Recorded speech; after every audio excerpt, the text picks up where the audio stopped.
Thanks for stopping by the channel, guys. So in this video update, I'll show you some of the painting techniques that I used on the foam scenery that I've been working on to bring it to this point here. I'll also show you some video of the trains running through it so you get the overall effect.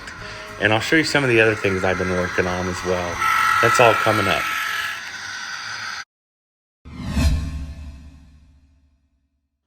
All right, so I built a tunnel portal using 1/4-inch foam core board, and I just built a box. It's 12 inches long, 4 inches wide, and 4 inches tall. On this side here, I cut a couple of strips to use as spacers. I wanted to make sure I had plenty of clearance in here. I have plenty of room to get my hands in here for ballasting this down the road. I went with black foam core board so that basically the tunnel interior is finished. But the trick I'm trying to create here, the illusion, is depth. I'm trying to hide this hard corner. So what I'm gonna do is I'll do my scenery using the foam insulation board, but I'll go from the top of the benchwork all the way up to the bottom of the valance. And then I have about 4.5, 5 inches here. And on this side, I have about 3 inches. And I'm hoping by running that scenery very vertical, it will create that depth that I don't really have here and make this kind of blend away. So I've gotten started here. I'm just using 2-inch foam insulation board and a hot glue gun to put it together. But just kind of fitting it in here. Real kind of rough right now, but you're kind of getting the idea here. So what my plan is I'll build a piece that sets in here, a piece that sets in here, and then this will come up to it, and I'll build it in 3 pieces, and then I can do all the carving out in the garage. So I'll keep working on this and then I'll come back. All right, guys, so I did a little more work on the contouring. I just used my bandsaw out in the garage. I haven't put hot glue to this yet, so this will be one piece. This will be a piece, and then this side will be a piece as well. But I'm still kind of running some scenarios through in my brain of, do I take these and clip them at this elevation? Do I stair step this down? I'm not exactly sure what I'm gonna do yet, so I'm gonna go get on YouTube and watch a few videos and kind of try to draw some inspiration to finish this here up, at least the rough end.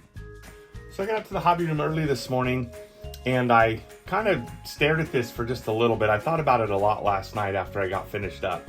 And I went ahead and I've kind of refined this a little. I cut this down. I've got a kind of a pencil line scribed in here. I'm gonna do some rock carving here, and then from here down, I'll do the lattice work and have a kind of a hillside right in that area. I may end up putting a rock face right here. I haven't decided for sure or not, but that's kind of what I'm thinking here.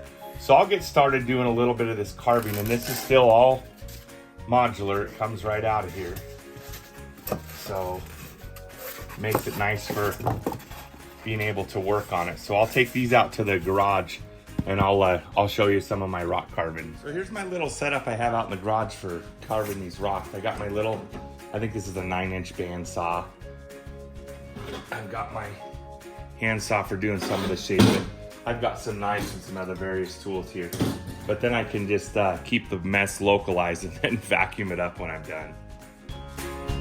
So I'm using the same technique for carving this portion of the scenery as I used in previous videos, just a utility knife and a putty knife, and just keeping it pretty random, and it's a pretty convincing look for the basalt rock faces you would see in the Columbia River Gorge. Okay, so I got it put back in the layout here.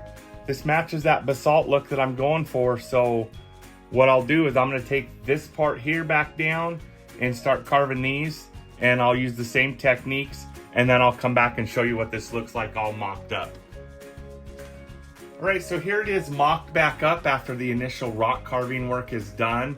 I'll probably fine tune this a little bit more, soften a few of these edges and spots, and but it leaves, these terraces leave me spots to put a tree or two here or there, or you know, just some sort of scenic material to really bring this to life.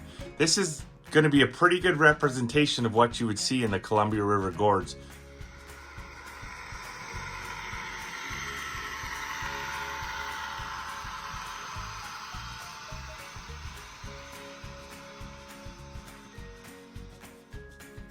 So I'm out in the garage. I've set up my craft table. I've pulled all of the foam insulation scenery out of the layout room. Give you a look at that. It looks a lot different without it in there.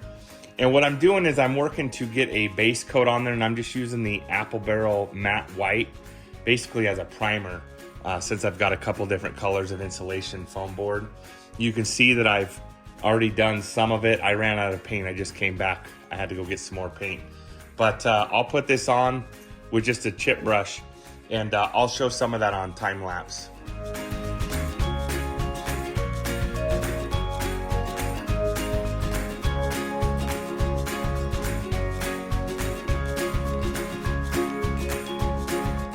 All right, so I got this section of scenery all primed. So what I'll do is I'll set that off to the side and let that dry overnight.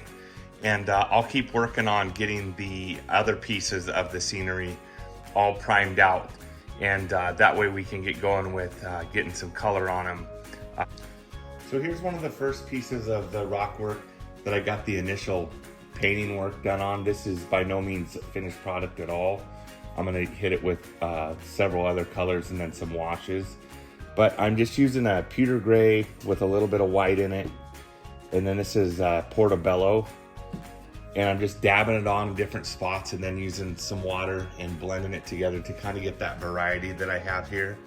I don't want to get things too dark yet because the washes will do that. So I'm just trying to get kind of a base color and have some variety to it. So I'll grab another one of the pieces of scenery, and then I'll film that with time lapse and show you kind of how I do it.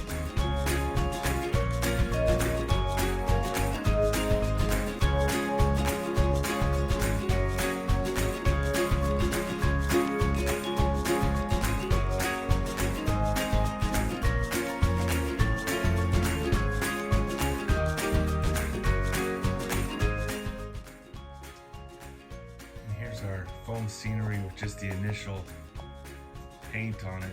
What a difference.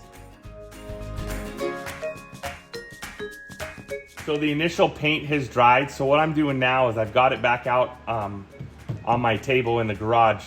And what I'm doing is I'm adding a little bit of rust to the basalt. This would be pretty realistic what you would see.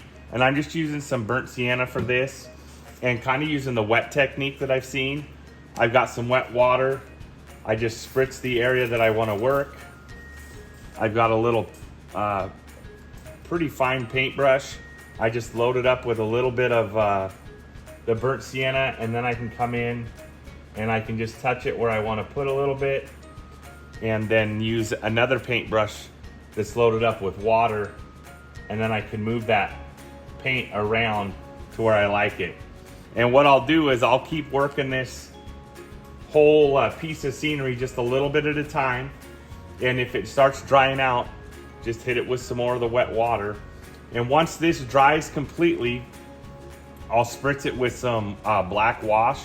This is like 95% water, 5% craft paint, and that'll get down in all the little nooks and crannies and start bringing out some of the highlights in the rocks as far as the detail. And then we'll do some dry brushing once we're all done. So I got all of the initial painting done to the scenery, and I got it all installed back in place. It's kind of nice with it being modular to take it out and be able to work out on a table where you have full access, and then you can put it back in, and I'm kind of liking that. So here's the rock work with a little bit of dry brushing with some titanium white. And then let me look at the green color. It is Limonade to mimic the moss from the photo that I'm working from. But I think it turned out pretty good. And what I'm gonna do now is I'm gonna spin back here real quick. I'm gonna build me some tunnel portals using some 1/4-inch foam core board. These will just be temporary, but they'll really kind of give this a more polished look. Just putting up some temporary tunnel portals.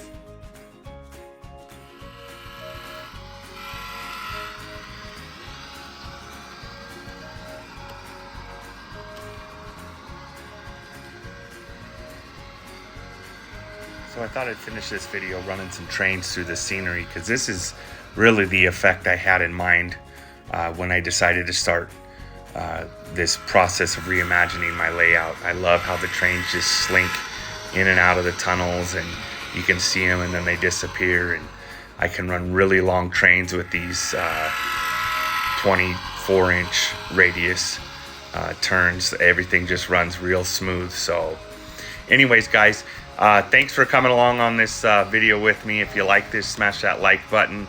If you want to follow along, subscribe to the channel. Thanks for watching, guys. Happy railroading.